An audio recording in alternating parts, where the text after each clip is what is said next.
നമസ്കാരം. എല്ലാ മാന്യ പ്രേക്ഷകർക്കും ബി പോസിറ്റീവിന്റെ ഇന്നത്തെ എപ്പിസോഡിലേക്ക് സ്വാഗതം. സ്വാതന്ത്ര്യത്തിന്റെ 70ാം പിറന്നാൾ ആഘോഷിക്കുന്ന ഈ ഒരു പുലരിയിൽ ഏതൊരു ഭാരതീയനെ സംബന്ധിച്ചിടത്തോളം സന്തോഷവും സൗകുമാര്യവും തുളുമ്പുന്ന ഒരു ശുഭമുഹൂർത്തമാണിത്.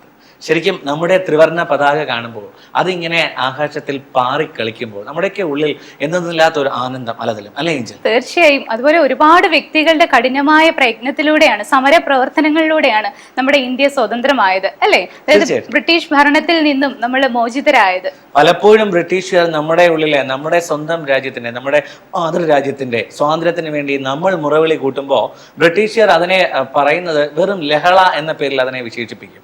ശിപായി ലഹളയെന്നും മാപ്പിള ലഹളയെന്നൊക്കെ പറഞ്ഞ് നമ്മുടെ ബ്രിട്ടീഷ് സേന പുച്ഛിച്ചു തള്ളി. പക്ഷേ നമ്മുടെ ഗാന്ധിജിയുടെ നേതൃത്വത്തിൽ അഹിംസയെ മുറുകെ പിടിച്ച് നമ്മുടെ ഭാരതീയർ ഒറ്റക്കെട്ടായിട്ട് നിന്ന് എതിർത്തപ്പോൾ ഒരിക്കൽ സൂര്യൻ അസ്തമിക്കാത്ത സാമ്രാജ്യത്തിന് നമ്മുടെ മുന്നിൽ, നമ്മുടെ ഗാന്ധിജിയുടെ മുന്നിൽ മുട്ടുകുത്തേണ്ടി വന്നു അല്ലേ ഏഞ്ചൽ? അതെ, തീർച്ചയായും. ഗാന്ധിജി, സുഖദേവ്, ഭഗത് സിംഗ്, അങ്ങനെ ഒരുപാട് ആൾക്കാർ. ഝാൻസി റാണി. ശരിക്കും വളരെയധികം ആക്റ്റീവായിട്ടിരിക്കുന്ന പെൺകുട്ടികളെ കാണുമ്പോൾ നമ്മളൊക്കെ സുഹൃത്ത് വലയത്തിനുള്ളിൽ കളിയാക്കി വിളിക്കുന്നതാണ് ഝാൻസി റാണി. പക്ഷെ ആ പേരിനുള്ളിൽ പോലും ആ ഒരു പവർ കാണാൻ സാധിക്കും. തീർച്ചയായും. അതായത് നമ്മുടെ മുൻ തലമുറക്കാർ അനുഭവിച്ച ആ ഒരു കഷ്ടപ്പാടും കഠിന പ്രയത്നങ്ങളും വേദനകളും ഒക്കെയാണ് നമ്മൾ ഇന്ന് സ്വതന്ത്രമായി ചിന്തിക്കുന്നതും നടക്കുന്നതും പ്രവർത്തിക്കുന്നതും ഒക്കെ അല്ലേ? തീർച്ചയായിട്ടും. നമ്മുടെ ഉള്ളിൽ ദേശഭക്തി ഇങ്ങനെ തുളുമ്പി നിൽക്കുന്ന ഈ ഒരു മുഹൂർത്തത്തിൽ ഏതൊരു പൗരന്റെയും ഉള്ളിൽ ദേശഭക്തി വീണ്ടും ഊട്ടി വളർത്താനായിട്ട് ബി പോസിറ്റീവ് എന്ന ദേശഭക്തി ഗാനമാണ് ശുഭസംഗീതത്തിൽ അണിയിച്ചൊരുക്കിയിരിക്കുന്നത്. നമുക്ക് കേൾക്കാം മധുരമായ ദേശഭക്തി ഗാനം.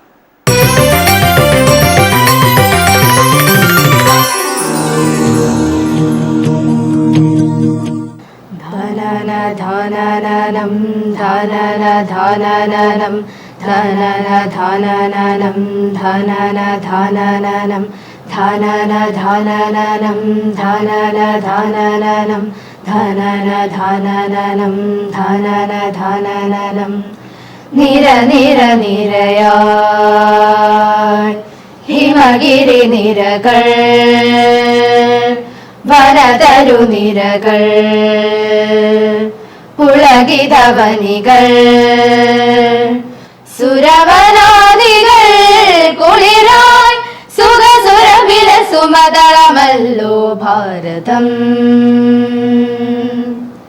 നിര നിര നിരയായി ഹിമഗിരി നിരകൾ വനതരു നിരകൾ പുളകിതവനികൾ മന്നന്തരങ്ങളെ പെറ്റു വളർത്തിയോ ഇവിടമാടദ്വൈതം പിറന്ന നാട്.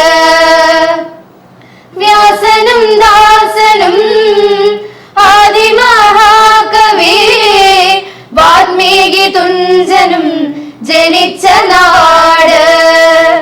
ശാന്തി മന്ത്രങ്ങളാൽ തീർത്ഥ സുമങ്ങളെ പാടിയുണർത്തിയ പുണ്യദേശം ഭാരതം. ഭാരതം ഭാരതം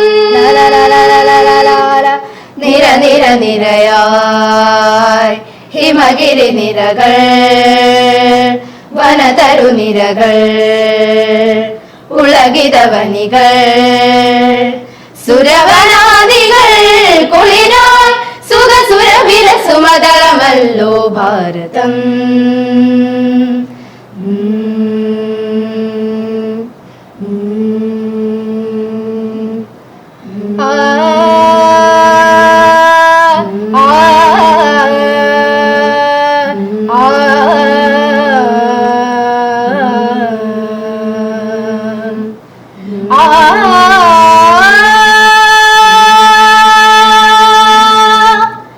വേദമന്ത്രങ്ങളെ ധ്യാനിച്ചുണർത്തിയ തുംഗവിഹാര ശാശ്വത ഭൂവിൽ. വേദമന്ത്രങ്ങളെ ധ്യാനിച്ചുണർത്തിയ തുംഗവിഹാര ശാശ്വത ഭൂവിൽ ആദിപൂർവികർ ഗോക്കളെ മേച്ച സിന്ധുവിന്ദീരധീരത്തിലൂടെ ആദിപൂർവികർ ഗോക്കളെ മേച്ച സിന്ധുവിന്ദീരതീരത്തിലൂടെ ദർശശിലയായി നളന്തയായി ഇവിടെ ആദി ഗുരുകുല തീർത്ഥനാട്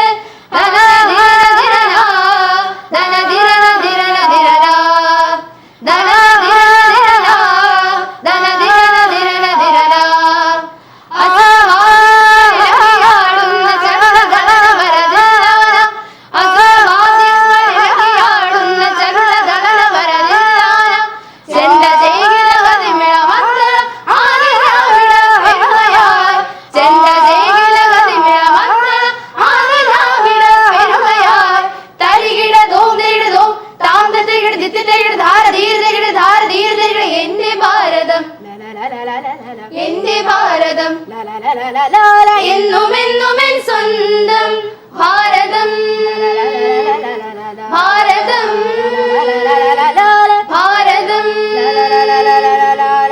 നിര നിര നിരയായി ഹിമഗിരി നിരകൾ വനതരു നിരകൾ പുളകിതവനികൾ സുരവനാദികൾ കുളിരായി സുഖസുരഭില സുമതളമല്ലോ ഭാരതം ഭാരതം ഭാരതം ഭാരതം. ഏതാണ്ട് 200 വർഷത്തോളം ബ്രിട്ടീഷുകാരുടെ ഷൂസിനടിയിൽ അടിച്ചമർത്തപ്പെട്ട നമ്മുടെ സ്വാതന്ത്ര്യം വീണ്ടും നാം നേടിയെടുത്തത് എന്ന് പറയുന്നത് തന്നെ ഒരു വലിയ ചരിത്ര മുഹൂർത്തമാണ്. അതിനുവേണ്ടി ഒരുപാട് പേരുടെ കണ്ണീരുണ്ട്, ഒരുപാട് പേരുടെ വേദനകളുണ്ട്, പലരും കേൾക്കാതെ പോയ രോദനങ്ങളുണ്ട്. അതിൻ്റെയൊക്കെ ഒരു തിരിച്ച് മുന്നേറ്റമാണ് നാം നേടിയെടുത്ത സ്വാതന്ത്ര്യം എന്ന് പറയുന്നത്. ശരിയല്ലേ? തീർച്ചയായും. ചരിത്ര സത്യങ്ങളിലേക്ക് വിരൽ ചൂണ്ടുന്ന പരിപാടിയാണ് അടുത്തത്. നമുക്ക് കാണാം ചരിത്രത്തിൽ നിന്ന്.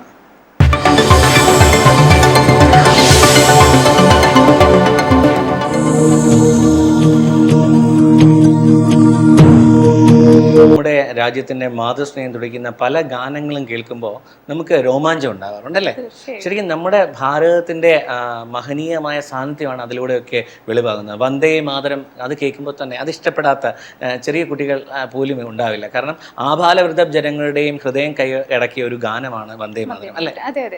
അതുപോലെ തന്നെ ഒരുപാട് പ്രതിസന്ധികൾ കടന്നാണ് നമ്മുടെ രാഷ്ട്രീയ നേതാക്കൾ, ശരിക്കും പണ്ട് പറയുന്നതാണ് വളരെ നല്ലത്, രാഷ്ട്രീയ നേതാക്കൾ എന്ന് തന്നെ നമുക്ക് പറയാം, കക്ഷി ഭേദമില്ലാതെ ഒത്തൊരുമയോടുകൂടി എല്ലാവരുടെ മുന്നിൽ ഒരൊറ്റ ലക്ഷ്യമേ ഉണ്ടായിരുന്നുള്ളൂ, ഇന്ത്യയെ സ്വതന്ത്രയാക്കുക, നമ്മുടെ അമ്മയെ വിടുവിപ്പിക്കുക, ബ്രിട്ടീഷ് അടിമത്തത്തിൽ നിന്ന് വിടുവിപ്പിക്കുക. അതിനു വേണ്ടിയിട്ട് വളരെയധികം കിരാതമായ യാതന മുറകളിൽ നിന്നും തളരാതെ നമ്മുടെ രാഷ്ട്രീയ നേതാക്കൾ നേടിത്തന്ന സ്വാതന്ത്ര്യമാണ് നമുക്ക് ഇന്ന് ലഭിച്ചത്. പക്ഷേ ഏഞ്ചൽ ശ്രദ്ധിച്ചിട്ടുണ്ടോ, നമുക്ക് ഇന്നിപ്പോൾ ലോകത്ത് എവിടെ വേണമെങ്കിലും സഞ്ചരിക്കാനുള്ള സ്വാതന്ത്ര്യമുണ്ട്, അല്ലേ? നമുക്ക് എവിടെ വേണമെങ്കിലും സഞ്ചരിക്കാം, ഏത് ഭാഷ വേണമെങ്കിലും കൈകാര്യം ചെയ്യാം, എന്ത് വേണമെങ്കിലും സംസാരിക്കാം, അല്ലേ? വളരെ തുറന്ന്, ഇപ്പോൾ ഒരാളെ സ്നേഹിക്കുന്നുണ്ടെങ്കിൽ അതുപോലും തുറന്നു പറയാനുള്ള സ്വാതന്ത്ര്യം നമുക്ക് ഇന്നുണ്ട്. പക്ഷേ പണ്ട് കാലത്ത് ഇതൊന്നും ഉണ്ടായിരുന്നില്ല. ശരിക്കും നമ്മുടെ നേതാക്കന്മാർ നമുക്ക് നേടിത്തന്ന സ്വാതന്ത്ര്യം ഇന്നത്തെ തലമുറ ഒരു തരത്തിൽ പറഞ്ഞാൽ നഷ്ടപ്പെടുത്തുന്നുണ്ട്, അല്ലെങ്കിൽ ദുരുപയോഗപ്പെടുത്തുന്നുണ്ട് എങ്കിലും തോന്നാറില്ലേ? ശരിയാണ് ശരത്. നമ്മുടെ മുൻ തലമുറക്കാർ നമുക്ക് നേടിത്തന്ന ആ ഒരു സ്വാതന്ത്ര്യം പലപ്പോഴും പല രീതിയിലും ദുരുപയോഗം ചെയ്യപ്പെടുന്നുണ്ട്. പക്ഷേ എങ്കിലും നമ്മളത് അതിൻ്റെ ആ പവിത്രത കാത്തു സൂക്ഷിക്കേണ്ടത് നമ്മുടെ ഒരു കടമ തന്നെയാണ്, അല്ലേ? അതെ ഏഞ്ചൽ, ഈ സ്വാതന്ത്ര്യത്തിന്റെ ഈ ധന്യമുഹൂർത്തത്തിൽ സ്വാതന്ത്ര്യത്തിന്റെ വിലയെപ്പറ്റി നമ്മോട് സംസാരിക്കാൻ നമുക്ക് പ്രിയപ്പെട്ട പ്രവീൺ പരമേശ്വർ കാത്തിരിക്കുകയാണ്. നമുക്ക് കാണാം വഴിത്തിരിവ്.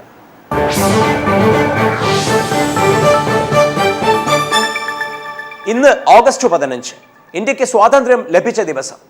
ഒരുപക്ഷെ സ്വാതന്ത്ര്യം ലഭിച്ച ദിവസം എന്നതിനപ്പുറത്തേക്ക് സ്വാതന്ത്ര്യം നേടിയെടുത്ത ദിവസം എന്ന് പറയുന്നതായിരിക്കും കൂടുതൽ ശരി.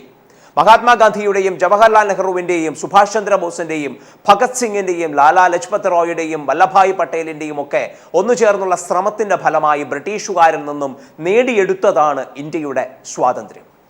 അത് നേടിയെടുക്കുവാൻ വേണ്ടി പ്രയത്നിച്ച നേതാക്കൾ, ഇപ്പൊ പറഞ്ഞതുപോലെ വളരെ പ്രശസ്തരായ പേരുകേട്ട നേതാക്കൾ, ചരിത്രത്തിന്റെ താളുകളിൽ ഒന്നും തന്നെ എഴുതപ്പെടാതെ പോയ 100 കണക്കിന് നേതാക്കൾ.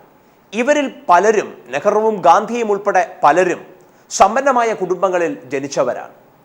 വളരെ ഉന്നത തലത്തിൽ നിന്നുകൊണ്ട് ജീവിക്കുവാൻ അവസരമുണ്ടായിരുന്നവരാണ്. വിദേശ വിദ്യാഭ്യാസം ലഭിച്ചവരാണ്. വിദേശത്ത് തൊഴിലെടുക്കുവാനുള്ള അവസരം കിട്ടിയവരാണ്.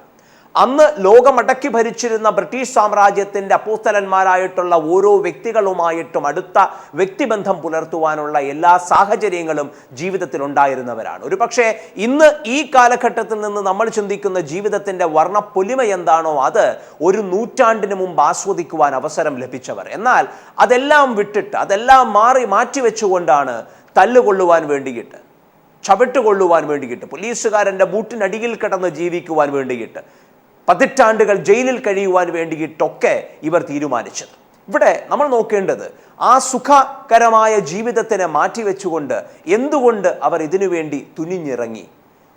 നമ്മുടെ ഓരോരുത്തരുടെയും മനസ്സിൽ ജീവിതത്തിൻ്റെ ഏറ്റവും വലിയ മോട്ടിവേറ്റേഴ്സ് ആയിട്ട് വരുന്നത് പലപ്പോഴും പണമാണ്, അതല്ലെങ്കിൽ പദവിയാണ്, സുഖകരമായ ജീവിതമാണ്. എന്നാൽ ഇതിനുമൊക്കെ അപ്പുറത്തേക്ക് ഇവരെ മോട്ടിവേറ്റ് ചെയ്തത് എന്തായിരുന്നു? അതൊക്കെ ഉണ്ടായിരിക്കുമ്പോഴും അതിനും അപ്പുറത്തേക്കാണ് ചില കാര്യങ്ങളെന്ന് ഇവരുടെ മനസ്സിൽ എഴുതി ചേർത്തത് എന്തായിരുന്നു? അത് നോക്കുമ്പോഴാണ് നമുക്ക് ഒരു പർപ്പസിൻ്റെ ഇമ്പോർട്ടൻസ് മനസ്സിലാവുന്നത്. ഞാൻ എൻ്റെ രാജ്യം, എൻ്റെ രാജ്യത്ത് മറ്റു ജനങ്ങൾ, അവരുടെയും കൂടെ സുഖകരമായ ജീവിതം, എനിക്ക് ഏറ്റവും സ്വാതന്ത്ര്യമുള്ള ജീവിതം എന്ന ഒരു പർപ്പസ് അവരുടെ മനസ്സിലേക്ക് സ്വയം എഴുതി ചേർക്കപ്പെട്ടപ്പോഴോ, അന്നത്തെ കാലഘട്ടമോ അവരുമായി ബന്ധപ്പെട്ട ആൾക്കാരോ എഴുതി ചേർത്തപ്പോഴോ ആണ് മറ്റെല്ലാ കാര്യങ്ങൾക്കും അപ്പുറത്തേക്ക് ആ പർപ്പസിൽ ഊന്നൽ കൊടുത്തുകൊണ്ട്, ആ പർപ്പസിലെ ഏറ്റവും അധികം നെഞ്ചേറ്റിക്കൊണ്ട് അവർ പോരാട്ടത്തിൻ്റെ വീഥികളിലേക്ക് ഇറങ്ങിയത്. അന്ന് ബ്രിട്ടീഷുകാരിൽ നിന്നായിരുന്നു ഇന്ത്യക്ക് സ്വാതന്ത്ര്യം നേടേണ്ടത്. എന്നാൽ ഇന്ന് നമ്മുടെ ഇന്ത്യയെ കുറിച്ച് നോക്കിയാൽ, നമുക്ക് ചുറ്റും നോക്കിക്കഴിഞ്ഞാൽ പലപ്പോഴും സ്കിൽഡ് ആയിട്ടുള്ള ആൾക്കാരെ റിക്രൂട്ട് ചെയ്യാൻ വേണ്ടിയിട്ട് ഐസിസ് പോലും തീരുമാനിച്ചിരിക്കുന്ന, ശ്രമിക്കുന്ന, ഒരു പരിധിവരെ വിജയിച്ചിരിക്കുന്ന രാജ്യങ്ങളിൽ ഒന്നായിട്ട് ഇന്ത്യ മാറിയിരിക്കുന്നു. ഇന്ത്യക്കുള്ളിലേക്ക് നോക്കിക്കഴിഞ്ഞാൽ ഇന്ത്യക്കുള്ളിലെ ഫാസിസ്റ്റ് ഹിന്ദു തീവ്രവാദത്തിൻ്റെ തീക്ഷ്ണതയിലേക്ക് പോകുന്നത് നമുക്ക് കാണുവാൻ കഴിയുന്നു. പശുവിൻ്റെ പേരിൽ മനുഷ്യനെ കൊല്ലുന്ന തീക്ഷ്ണതയിലേക്ക് പോകുവാൻ നമുക്ക് കഴിയുന്നു. ഇവിടെ ചില വളരെ ഭൗതികമായിട്ടുള്ള താല്പര്യങ്ങളിൽ മാത്രം ഒതുങ്ങിക്കൊണ്ട് നമ്മൾ ജീവിക്കുവാനാണ് ശ്രമിക്കുന്നതെങ്കിൽ ഒരുപക്ഷെ ബ്രിട്ടീഷുകാർ ഭരിച്ചിരുന്നതിനേക്കാൾ കൂടുതൽ രൂക്ഷമായ രീതിയിലേക്ക് നമ്മുടെ രാജ്യവും അതിൻ്റെ സിറ്റുവേഷൻസും സാഹചര്യങ്ങളും ഒക്കെ തന്നെ മാറിപ്പോകുവാൻ സാധ്യതയുണ്ട്. തീരുമാനമെടുക്കലാണ് ഓരോ വ്യക്തിയും ഇവിടെ ചെയ്യേണ്ടത്. വർഗീയതയ്ക്കെതിരായിട്ട്, ജാതീയമായിട്ടുള്ള വേർതിരിവുകൾക്കെതിരായിട്ട്, മതപരമായിട്ടുള്ള തീവ്രവാദത്തിനെതിരായിട്ട്, അത് ഏതു മതത്തിൻ്റെ പേരിൽ എഴുതി ചേർക്കപ്പെടുന്ന തീവ്രവാദമായാലും തീവ്രവാദത്തിനെതിരായിട്ട് കൃത്യമായി പ്രതികരിക്കുവാനും പ്രതിഷേധിക്കുവാനും ഒക്കെ നമ്മൾ തീരുമാനിച്ചില്ല എങ്കിൽ പഴയതിനേക്കാളും കൂടുതൽ അടിമത്വത്തിലേക്കും കൂടുതൽ ദുഃഖകരവും ദുരന്തകരവുമായ സാഹചര്യത്തിലേക്കായിരിക്കും നമ്മുടെ ജീവിതം പോവുക.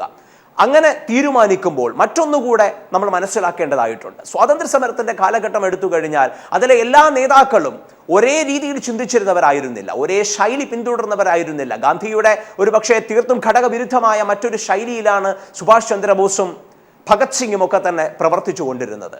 എന്നാൽ അവർക്കെല്ലാവർക്കും വളരെ കോമൺ ആയിട്ടുള്ള ഒരു ഗോൾ ഉണ്ടായിരുന്നു, സ്വാതന്ത്ര്യം എന്നുള്ള ഒരു കോമൺ ആയിട്ടുള്ള ഗോൾ. ഇന്ന് ഈ സാഹചര്യത്തിൽ നമ്മൾ നിൽക്കുമ്പോൾ, വർഗീയതയ്ക്കെതിരായിട്ട് പോരാടാൻ വേണ്ടി തീരുമാനിക്കുമ്പോൾ പല വ്യക്തികൾ, പല സംഘടനകൾ, പല രാഷ്ട്രീയ പാർട്ടികൾ ഒക്കെ ഉണ്ടായിരിക്കാം. പലരുടെയും രീതികൾ പലതായിരിക്കാം, പലരും വിശ്വസിക്കുന്ന തത്വശാസ്ത്രങ്ങൾ പലതായിരിക്കാം. പക്ഷേ ഏതെങ്കിലും ഒരു കോമൺ പോയിന്റിൽ ഒരുമിച്ച് ചേരുവാനും ഒരു കോമൺ പ്രോഗ്രാമിന്റെ ഭാഗമായി പ്രവർത്തിക്കുവാനും തീരുമാനിക്കുകയും ആ തീരുമാനത്തിൽ അധിഷ്ഠിതമായി കൊണ്ട് വർഗീയതയ്ക്കെതിരായി പോരാടുകയും ചെയ്തില്ല എങ്കിൽ ബ്രിട്ടീഷുകാർ ഭരിച്ചിരുന്ന രാജ്യമെന്ന പേരിൽ നിന്നും വർഗീയ ശക്തികൾ ഭരിക്കുന്ന രാജ്യമെന്ന പേരിലേക്ക് ഇന്ത്യ മാറിപ്പോകുവാനുള്ള സാധ്യതയുണ്ട്. സാമ്രാജ്യത്വത്തിനെതിരായിട്ട് ശക്തമായി പ്രതിഷേധിച്ച ഇന്ത്യൻ സ്വാതന്ത്ര്യ സമരത്തിന്റെ ഓർമ്മകൾ പുതുക്കുന്ന ഈ ദിവസത്തിൽ വർഗീയ ശക്തികൾക്കെതിരായിട്ടും ഒരു മെയ്യോടുകൂടെ, ഒരു മനസ്സോടുകൂടെ പ്രവർത്തിക്കാം. അങ്ങനെ പ്രവർത്തിക്കുവാൻ കഴിയട്ടെ എന്ന് പറഞ്ഞുകൊണ്ട് നിർത്തും. ഈ സ്വാതന്ത്ര്യ ദിനത്തിൽ എടുത്തു പറയട്ടെ, അഭിപ്രായ സ്വാതന്ത്ര്യം എന്ന് പറയുന്നത് ഏത് പൗരനെ സംബന്ധിച്ചും അവൻ്റെ ഒരു അവകാശമാണ്. ശരിക്കും പ്രേക്ഷകരുടെ അഭിപ്രായ സ്വാതന്ത്ര്യം അറിയിക്കാനുള്ള സമയമാണ് ഇനി അടുത്തത്. ശരിക്കും നിങ്ങളുടെ വിലയേറിയ അഭിപ്രായങ്ങൾക്കും വിമർശനങ്ങൾക്കുമായിട്ട് ഞങ്ങൾ കാത്തിരിക്കുകയാണ്. അതിന് ഞങ്ങളൊരു വിലാസം തരുന്നു. B positive, panorama media, Chettikulangara, Thiruvananthapuram 1. Phone 047124666160. Email panoramatvmedia@gmail.com. ഈ സ്വാതന്ത്ര്യ ദിനത്തിൽ നാം അറിഞ്ഞിരിക്കേണ്ട പല കാര്യങ്ങളുണ്ട്. അതിൽ ഏറ്റവും പ്രധാനപ്പെട്ടതാണ് നമുക്ക് ഏവർക്കും പ്രിയങ്കരമായ നമ്മുടെ അഭിമാനമായ ത്രിവർണ്ണ പതാക. ത്രിവർണ്ണ പതാകയിൽ 3 നിറങ്ങളുണ്ട്. അത് മൂന്നിനെയാണ് സൂചിപ്പിക്കുന്നത്. നമ്മുടെ സാഫ്രോൺ എന്തിനെയാണ് സൂചിപ്പിക്കുന്നത്? ധീരതയും ത്യാഗത്തെയും സൂചിപ്പിക്കുന്നതാണ്. അതുപോലെ വെള്ള സമാധാനത്തെയും സത്യത്തെയും സൂചിപ്പിക്കുന്നു. പച്ച വിശ്വാസത്തെയും ധൈര്യത്തെയും കാണിക്കുന്നതാണ് പച്ച കളർ. ശരിക്കും ഈ 3 നിറങ്ങളും എന്തിനെയൊക്കെ സൂചിപ്പിക്കുന്നു? അത് മൂന്നും ഒരുമിച്ച് ചേർന്ന് ഒന്നായി ചേർന്നാണ് ഒരു ഭാരതീയൻ എന്ന് പറയുന്നത്. ഓരോ ഭാരതീയൻ്റെയും ഉള്ളിൽ നാം ഒന്നാണ്, നമുക്കൊന്നാണ്, നമുക്ക് ഒരേ ഒരു ലക്ഷ്യം നമ്മുടെ ജന്മനാടിൻ്റെ മാനമാണ്. ഇനി ഒരു ബ്രിട്ടീഷ് സേനയ്ക്കും ഒരു ശക്തിക്കും നമ്മെ സ്വാധീനിക്കാൻ കഴിയില്ല, നമ്മെ അടിമപ്പെടുത്താൻ സാധിക്കില്ല എന്നൊരു പ്രതിജ്ഞ ഈ ഒരു ദിനത്തിൽ നമ്മൾ എല്ലാവരും എടുക്കേണ്ട അത്യാവശ്യമാണ്, അല്ലേ? അതേ ശരത്ത്, നമ്മുടെ ഇന്ത്യയുടെ പ്രശസ്തി ഇനിയും ഉയരങ്ങളിലേക്ക് എത്തട്ടെ എന്ന് ആത്മാർത്ഥമായി നമുക്ക് പ്രാർത്ഥിച്ചുകൊണ്ടും അതേപോലെ തന്നെ നമ്മുടെ ഇന്ത്യയുടെ സ്വാതന്ത്ര്യത്തിന് വേണ്ടി പ്രയത്നിച്ച എല്ലാവരെയും സ്മരിച്ചുകൊണ്ടും ഇന്നത്തെ നമ്മുടെ ബി പോസിറ്റീവിന്റെ എപ്പിസോഡ് അവസാനിപ്പിക്കുകയാണ്. അടുത്ത എപ്പിസോഡിൽ നമുക്ക് വീണ്ടും കാണാം. അതുവരെ നന്ദി, നമസ്കാരം.